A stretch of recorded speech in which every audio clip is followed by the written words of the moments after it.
দেখো বন্ধুরা, দাদা চিংড়ি মাছ ধরেছে। এই দেখো বন্ধুরা, এই দেখুন বন্ধুরা, ভালো করে দেখায়। এই দেখো, দেখতে পাচ্ছ বন্ধুরা, নদী থেকে টাটকা মাছ একটা। এই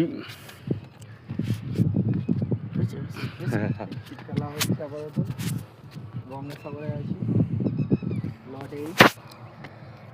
খুব সুন্দর দৃশ্য দেখতে পাচ্ছ বন্ধুরা, দাদা কত সুন্দর একটা মাছ ধরেছে।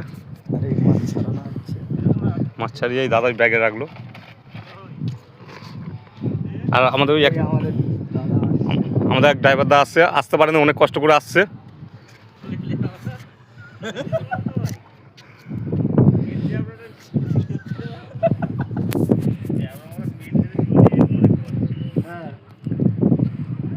যেতে পারবে তো বলো, টাটা বন্ধুরা। নিয়ে যাবো বলো।